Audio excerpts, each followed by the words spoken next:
ഇനി ടൂറിസ്റ്റുകളുടെ ഒരു വലിയ വിഷയത്തെക്കുറിച്ചാണ്. നമ്മളിപ്പോൾ കേരളത്തിൽ പോലും നമുക്കറിയാം, നമ്മുടെ നാട്ടിലേക്ക് ആളുകൾ വരട്ടെ, കൂടുതൽ ആളുകൾ വരട്ടെ, ടൂറിസം മേഖലയൊക്കെ വികസിക്കട്ടെ, അങ്ങനെ വലിയ വരുമാനം ഉണ്ടാകട്ടെ എന്നാണ് ലോകം മുഴുവൻ സത്യത്തിൽ പ്രതീക്ഷിക്കുന്നതും അതിന് വേണ്ടിയുള്ള പ്രവർത്തനങ്ങളൊക്കെയാണ്. പക്ഷേ ഈ ടൂറിസ്റ്റുകൾക്കെതിരെ പ്രതിഷേധിക്കേണ്ട അവസ്ഥയിലേക്ക് ഒരു നാടും അവിടുത്തെ നാട്ടുകാരും മാറുക എന്ന് പറഞ്ഞാൽ നമ്മൾ ഞെട്ടിപ്പോകുന്ന കാര്യമാണ്. അതാണ് ഈ വല്ലാത്ത പ്രതിഷേധമായി വാട്ടർ കണക്ക് ഉപയോഗിച്ച് ആളുകളുടെ മുഖത്തേക്ക് വെള്ളമൊക്കെ ചീറ്റിക്കൊണ്ടാണ് പ്രതിഷേധം ഉണ്ടായത്. മറ്റെവിടെയുമല്ല, ഒരുപാട് ടൂറിസ്റ്റുകൾ എത്തുന്ന ലോകത്തിലെ തന്നെ ഏറ്റവും പ്രധാനപ്പെട്ട ഒരു നഗരമായ ബാഴ്സലോണയിലാണ് ഇങ്ങനെ ഞെട്ടിപ്പിക്കുന്ന തരത്തിലുള്ള പ്രതിഷേധം കണ്ടത്.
ശരി, ഇപ്പോൾ കാർത്തിക പറയും എന്താണ് ഈ പ്രതിഷേധത്തിന് ഇങ്ങനൊരു വലിയ തോതിലുള്ള പ്രതിഷേധം ഉണ്ടാകാൻ കാരണം? കാർത്തിക, കയറി പോടാ, വീട്ടിലേക്ക് പോടാ, ഞങ്ങൾക്ക് ഇവിടെ സ്വൈര്യമായിട്ട് താമസിക്കണം എന്നാണ് മലയാളത്തിൽ ഇവർ പറയുന്നത്. പിന്നെ കുറേ സ്പാനിഷ് ഭാഷ നമുക്കൊന്നും മനസ്സിലായില്ല. പക്ഷേ എന്താണ് ഇങ്ങനെ ഒരു പ്രതിഷേധം ജനങ്ങളുടെ ഇടയിൽ നിന്നുണ്ടാകാൻ കാരണം? ടൂറിസ്റ്റുകളെ കൊണ്ട് അത്ര വലഞ്ഞു ആ നാട്ടുകാർ.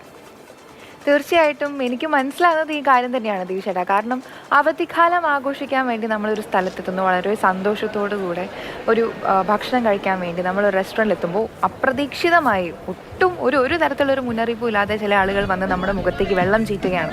ഈ വാട്ടർ ഗൺ നമ്മളിവിടെ കുട്ടികളുടെ കയ്യിലൊക്കെ കാണാറുണ്ട്, കളിക്കാൻ വേണ്ടി ഒരു കളിപ്പാട്ടമായിട്ട് വാട്ടർ ഗൺ. ഈ വാട്ടർ ഗണ്ണിൽ വെള്ളം എടുത്ത് ഭക്ഷണം കഴിക്കാൻ വേണ്ടി റെസ്റ്റോറൻറ്റിൽ ഇരിക്കുന്ന ആളുകളുടെ മുഖത്തേക്ക് ചീറ്റുക എന്ന് പറയുമ്പോൾ ഒന്ന് ആലോചിച്ച് നോക്കുക, എന്തായിരിക്കും അവിടുത്തെ ഒരു മാനസികാവസ്ഥ? ഈ സഞ്ചാരികളുടെ മാനസികാവസ്ഥ അവർക്ക് അമ്പരപ്പായിരിക്കും, ആശങ്കയായിരിക്കും, എന്താണ് സംഭവിക്കുന്നത് എന്ന് മനസ്സിലാവാത്ത ഒരു സാഹചര്യം. യഥാർത്ഥത്തിൽ അവിടെ സംഭവിച്ചത്, അതായത് ഈ ബാർസലോണയിൽ സംഭവിച്ചിട്ടുള്ളത്, സഞ്ചാരികളുടെ അമിതമായ ഒഴുക്ക് കാരണം അല്ലെങ്കിൽ അമിതമായി സഞ്ചാരികൾ എത്തുന്നത് കാരണം ദൈനംദിന ജീവിത സാഹചര്യങ്ങളെ പോലും, അവിടെയുള്ള ആളുകളുടെ ദൈനംദിന ജീവിത സാഹചര്യങ്ങളെ പോലും അത് വല്ലാതെ ബാധിക്കുന്നു എന്ന് വേണം നമ്മൾ മനസ്സിലാക്കാൻ. ടൂറിസ്റ്റ് ഗോ ബാക്ക് എന്നുറക്കെ പറഞ്ഞുകൊണ്ട് Barcelona is not for sale എന്ന് പറയുന്ന പ്ലക്കാർഡ് കയ്യിൽ ഉയർത്തിപ്പിടിച്ചുകൊണ്ട് 3000-ലധികം പേർ ചേർന്ന് ആ നാട്ടിലൊരു പ്രതിഷേധം നടത്തുകയാണ്. അതായത് അവർക്ക് ജീവിക്കാൻ പറ്റുന്ന രീതിയിലുള്ള ഒരു സാഹചര്യങ്ങളും ഈ അമിതമായി ടൂറിസ്റ്റുകൾ എത്തുന്നത് കാരണം നടക്കുന്നില്ല എന്നാണ് അവർ പറയുന്നത്. അതായത് വീടുകൾ, ഏറ്റവും അധികം നമ്മൾ ഒരാൾക്ക് താമസിക്കാൻ വീട് വേണം, അവിടെയുള്ള ആളുകൾക്ക് വീടില്ല താമസിക്കാൻ. കാരണം വിദേശികൾക്ക് 1-2 മാസത്തേക്ക് ബാർസലോണയിൽ എത്തുന്ന വിദേശികൾക്ക് അമിതമായ നിരക്കിൽ, ഉയർന്ന നിരക്കിൽ താമസിക്കാൻ വേണ്ടി അവിടുത്തെ വീടിനുടമകൾ വീട് നൽകുന്നു. ഇത് കാരണം നമ്മൾ സാധാരണ വീടെടുക്കുന്നത് 1 വർഷത്തേക്കും 2 വർഷത്തേക്കൊക്കെ ആയിരിക്കില്ല. അപ്പോൾ അവിടുത്തെ ആളുകൾക്ക് താമസിക്കാൻ വീടില്ല, ഉയർന്ന നിരക്കാണ്, വീടുകൾ കിട്ടാനില്ല.